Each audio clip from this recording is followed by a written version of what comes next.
പ്രിയപ്പെട്ട പ്രേക്ഷകർക്ക് സ്വാഗതം. ഇത് ബ്ലാസ്റ്റേഴ്സ് സോക്കർ.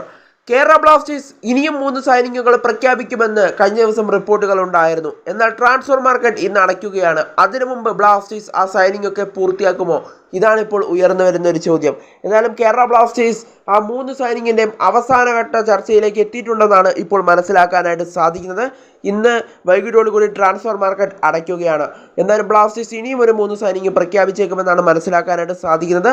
എന്തായാലും ബ്ലാസ്റ്റേഴ്സ് ഇപ്പോൾ മികച്ച 3 സൈനിങ്ങുകൾ തന്നെയാണ് ഇപ്പോൾ ഒരുക്കി വെച്ചിട്ടുള്ളതെന്നാണ് പുറത്തു വരുന്ന റിപ്പോർട്ടുകൾ സൂചിപ്പിക്കുന്നത്.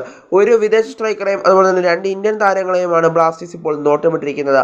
അതിൽ ഇന്ത്യൻ താരങ്ങളുടെ കാര്യം ആദ്യം നോക്കുകയാണെങ്കിൽ ബംഗളൂരു എഫ്.സിയുടെ സൂപ്പർ താരമായ നംഗ്യാൽ ബൂട്ടിയയെ ബ്ലാസ്റ്റേഴ്സ് ഇപ്പോൾ സ്വന്തമാക്കാനായി ശ്രമിക്കുന്നുണ്ട്. റൈറ്റ് ബാക്കും അതുപോലെ തന്നെ റൈറ്റ് മിഡും ഒരേപോലെ കൈകാര്യം ചെയ്യാൻ കഴിയുന്ന ഒരു താരം കൂടിയാണ് ഈ താരം. അതുപോലെ ഷിലോങ് ലെജോങ്ങിൽ നിന്നും ഒരു മധ്യനിര സൂപ്പർ താരത്തെ ബ്ലാസ്റ്റേഴ്സ് സ്വന്തമാക്കാനായുള്ള ശ്രമങ്ങൾ നടത്തി വരുന്നുണ്ട്. ഐ ലീഗിൽ കളിച്ചുകൊണ്ടിരിക്കുന്ന ഷിലോങ് ലെജോങ്ങിൽ നിന്നാണ് ഒരു മധ്യനിര താരത്തെ ബ്ലാസ്റ്റേഴ്സ് കൊണ്ടുവരാനായി ഇപ്പോൾ ഉദ്ദേശിക്കുന്നത്. ആ താരവുമായി ചർച്ചകൾ പുരോഗമിക്കുകയാണ്. ജിക്സന്റെ പകരക്കാരനായിട്ടായിരിക്കും ആ താരത്തെ ബ്ലാസ്റ്റേഴ്സ് കൊണ്ടുവരിക. അതുപോലെ തന്നെ പെപ്രയെ ലോണിൽ വിടുന്നു എന്നുള്ളൊരു അപ്ഡേറ്റ് കഴിഞ്ഞ ദിവസങ്ങളിൽ ധാരാളമായി പുറത്തേക്ക് വന്നിരുന്നു.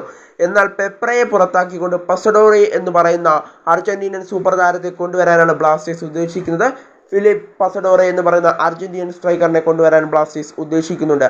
അങ്ങനെ ഈ 3 സൈനിങ്ങാണ് ബ്ലാസ്റ്റേഴ്സ് ഇപ്പോൾ ഒരുക്കി വെച്ചിട്ടുള്ളതെന്നാണ് പുറത്തു വരുന്ന റിപ്പോർട്ടുകൾ സൂചിപ്പിക്കുന്നത്. എന്തായാലും കേരള ബ്ലാസ്റ്റേഴ്സ് ആരാധകർ കാത്തിരിക്കുക. എന്തായാലും ബ്ലാസ്റ്റേഴ്സ് എന്തായാലും 3 സൈനിങ് പ്രഖ്യാപിക്കുമെന്നുള്ള സൂചനകളാണ് ഇപ്പോൾ പുറത്തേക്ക് വന്നുകൊണ്ടിരിക്കുന്നത്.